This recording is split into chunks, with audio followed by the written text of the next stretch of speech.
আসসালামু আলাইকুম রহমতুল্লাহ বারাকাতু। আবু মুসা আল আশআরী রাদিয়াল্লাহু আনহু থেকে বর্ণিত, তিনি নিজের ঘরে উযু করে বেরিয়ে পড়লেন এবং বললেন, আমি রাসূলুল্লাহ সাল্লাল্লাহু আলাইহি ওয়াসাল্লামের সঙ্গ নিব এবং আমার পুরো দিনটি তার সাথে থাকব, আমার পুরো দিনটি তার সাথেই কাটাবো। তিনি মসজিদে এসে সেখানে নবী সাল্লাল্লাহু আলাইহি ওয়াসাল্লাম সম্পর্কে জিজ্ঞেস করলেন। সাহাবীগণ ইশারায় বললেন, নবী সাল্লাল্লাহু আলাইহি ওয়াসাল্লাম ওদিকে গেছেন। আবু মুসা রাদিয়াল্লাহু আনহু বলেন, আমি তার পদচিহ্ন অনুসরণ করে রওনা করলাম এবং তার সম্পর্কে জিজ্ঞেস করতে করতে সামনে অগ্রসর হলাম। ততক্ষণে রাসূলুল্লাহ সাল্লাল্লাহু আলাইহি ওয়াসাল্লাম ধীরে বীরে আরিশে একটি কূপের নাম প্রবেশ করেছেন। আমি দরজার কাছে বসে পড়লাম। রাসূলুল্লাহ সাল্লাল্লাহু আলাইহি ওয়াসাল্লাম নিজের প্রয়োজন সেরে উযু করলেন।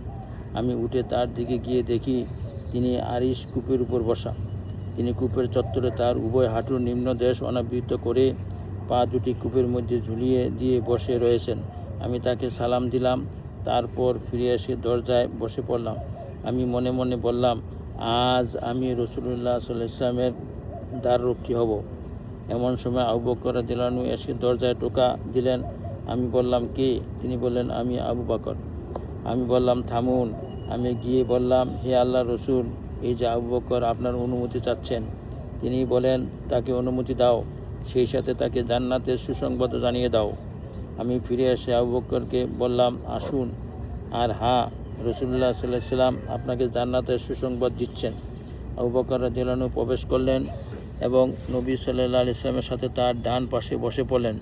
তিনিও তার উভয় হাঁটুর নিম্নদেশ অনাবৃত করে কূপের গহ্বরে পা দুটি ঝুলিয়ে দিলেন, যেরূপ রাসূলুল্লাহ সাল্লাল্লাহু আলাইহি ওয়াসাল্লাম করেছেন।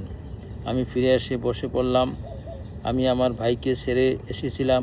তিনি তখন উযু করছিলেন আর আমার পরপরই তার আসার কথা ছিল। আমি মনে মনে বললাম, যদি আল্লাহ সুবহানাহু ওয়া তাআলা তার মঙ্গল চান তাহলে এই মুহূর্তে তাকে নিয়ে আসবেন। এমন সময় কে যেন দরজা নাড়া দিল। আমি বললাম, কে? আগন্তুক বললেন, উমর ইবনুল খাত্তাব। আমি বললাম, থামুন। অতঃপর আমি রাসূলুল্লাহ সাল্লাল্লাহু আলাইহি ওয়াসাল্লামের কাছে এসে তাকে সালাম জানালাম এবং বললাম, এই যে উমর আপনার অনুমতি চাচ্ছেন। তিনি বলেন, তাকে অনুমতি দাও এবং তাকে জান্নাতের সুসংবাদ শুনিয়ে দাও। আমি উমরের নিকট এসে বললাম, রাসূলুল্লাহ সাল্লাল্লাহু আলাইহি ওয়াসাল্লাম আপনাকে অনুমতি দিয়েছেন এবং আপনাকে জান্নাতের সুসংবাদ জানাচ্ছেন। উমর রাদিয়াল্লাহু আনহু প্রবেশ করে রাসূলুল্লাহ সাল্লাল্লাহু আলাইহি ওয়াসাল্লামের বাম পাশে বসলেন। তিনিও কূপের চত্বরে বসে কূপের ভিতর পা দুটি ঝুলিয়ে দিলেন। আমি ফিরে এসে বসে পড়লাম এবং মনে মনে বললাম, আল্লাহ যদি অমুকের অর্থাৎ তার ভাইয়ের কল্যাণ চান তাহলে তাকে পাঠিয়ে দিবেন। এমন সময় এক লোক এসে দরজা নাড়া দিল। আমি বললাম, কে? তিনি বললেন, উসমান ইবনে আফফান। আমি বললাম, থামুন। আমি নবী সাল্লাল্লাহু আলাইহি ওয়াসাল্লামের নিকট এসে তাকে উসমানের সংবাদ দিলাম। তিনি বললেন, তাকে অনুমতি দাও এবং কিছু বিপদ মুসিবতের সাথে জান্নাতেরও সুসংবাদ দাও। আমি এসে বললাম, ভেতরে আসুন। রাসূলুল্লাহ সাল্লাল্লাহু আলাইহি ওয়াসাল্লাম আপনাকে কিছু বিপদ মুসিবতের সাথে জান্নাতের সুসংবাদ দিচ্ছেন। তিনিও প্রবেশ করলেন। তিনি দেখলেন চত্বর পূর্ণ হয়ে গেছে। তিনি অপর অংশের সামনের দিকে বসে পড়লেন। সাঈদ ইবনুল মুসআব রাদিয়াল্লাহু আনহু বলেন,